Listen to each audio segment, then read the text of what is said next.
Сәлеметсіздер ме оқушылар? Қазақ әдебиеті 8-ші сынып. Бөлім тақырыбы махаббат және абырой. Сабақтың тақырыбы бақытсыз жамал романындағы кейіпкерлер. Оқу мақсаты: көркем шығармадағы образ, көркем шығармадағы кейіпкерлерді сомдауда тура және жанама мінездеулерді жіктеу. Сабағымыздың мақсаты көркем шығармадағы кейіпкерлерді сомдауда тура және жанама мінездеулерді жіктейді. Бағалау критерийі: Міржақып Дулатовтың «Бақытсыз жамал» романындағы кейіпкерлерді сомдауда тура және жанама мінездеулерді жіктеу. Яғни, мінездеу дегеніміз әдеби кейіпкерлерді таным түсінігі мен мінез құлқын таныта даралай суреттеу. Тура мінездеу: кейіпкердің мінез құлқын айнытпай, сол қалпында баяндайды. Ал жанама мінездеу оған қатысты құбылыстар мен заттарды суреттеу арқылы қаһарман бейнесін ашып көрсетеді. Балалар, бірінші тапсырма. Сен білесің бе? Шығарма кейіпкерлерін білесіздер ме? Яғни, жұмыс орындау барысында сіздер берілген ящикқа шығарма кейіпкерлерін топтастырып жазып шығасыздар. Дескриптор тақырыпты түсінеді, шығарма кейіпкерлерін біледі. Жұмысқа кірісейік.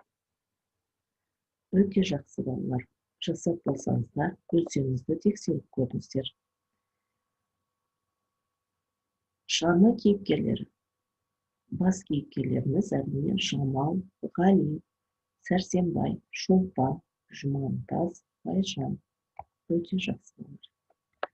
Келесі тапсырмамыз: үзіндідегі кейіпкерлер бейнесінің тура немесе жанама мінездеулерге сәйкестігін анықтаңыз. Бірінші бағанда сіздерге үзіндіден шығармадан үзінділер берілген. Яғни сіздер қайсысы тура мінездеу, қайсысы жанама мінездеу екенін анықтайсыздар. Үзінді. Бірінші: бұл жігіт орта бойлы, қияпатты, бетінде азырақ қорасан тағы бар, жаны ұмыт шығып келе жатқан ноғайшалау Ғали есімді бір зат еді. Екінші үзінді: бір алла болсын, өзі жалғыз айғақ, тұрарлық уағданы бекем байлап, сен үшін бір басымды еттім құрбан, шын зорлап жіберсе де Сібір қайда. Келесі: енді тәуекел деп атыңызды бір шығарып қалсаңыз қайтер екен? Міне, сайлауға да 3 ай қалды. Көп болса 300 теңге шығар. Сіз мақұл көрсеңіз, біз өзімізге қараған құрман болып билікке сайлағанымыз келеді. Халық сөзді бір сапарға қалай тастап кете қояр екен деп ойлаймын. Сәрсенбай біраздан соң өздерің біліңдер деп жауап қайтарды. Келесі үзіндіміз: Жамалды өзінің теңіне береміз. Байжанның баласы жаман дейді, атасының байлығы не керек? Екі дүниеде Жамалдың обалы саған болсын, би болмақ тұрсын, патша болатын болсан да, Жамалды не сондай жаманға қиып бермекші боласың. Енді сіздер осы үзіндінің қайсысы тура, қайсысы жанама екенін белгілеп шығыңыздар. Дескрипторларыңыз шығарма мазмұнын біледі, кейіпкерлер бейнесінің тура немесе жанама мінездеуге сәйкестігін анықтай алады. Енді өздеріңізді тексеріп көріңіздер. Яғни, бірінші үзінді бұл тура мінездеу. Екінші, үшінші, төртінші үзінділер берілген. Бұлар балалар жанама мінездеу екен. Өте жақсы. Келесі үшінші тапсырмаларымыз. Концептуалды кестені толтырыңыз. Кейіпкер Жамал, Ғали, Сәрсенбай, Байжан.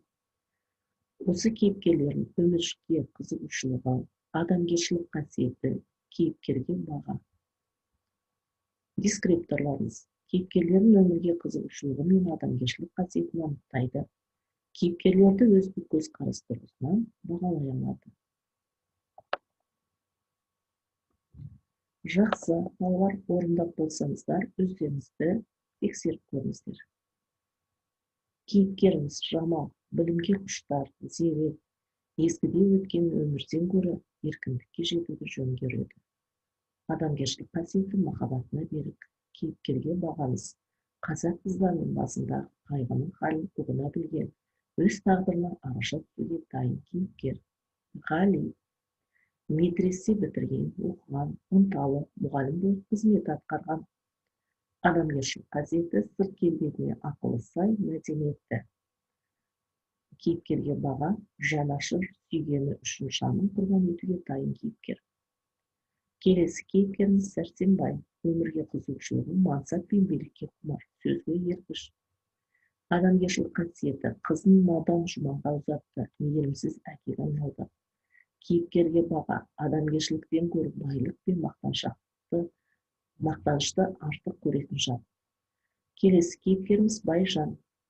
Өмірге қызығушылығы, ескі салттың адамы. Адамгершілік қасиеті барымташы, жалақор, пәлеқор адам. Кейіпкерге бағамыз, сөзін сөйлер, тобы бар, құбылмалы, қатыгез кейіпкер. Өте жақсы балалар. Кері байланыс. Сонымен мінездеу. Бұл тура және жанама мінездеу. Яғни кейіпкерге мінездеме беру арқылы іске асырдық бүгін жұмысымызды. Шығарма кейіпкерлер арқылы біз тура және жанама мінездеулерді жіктеп үйрендік балалар. Үйге қосымша ақпарат. Кейіпкерге хат жазамыз. Назарларыңызға рахмет. Сау болыңыздар.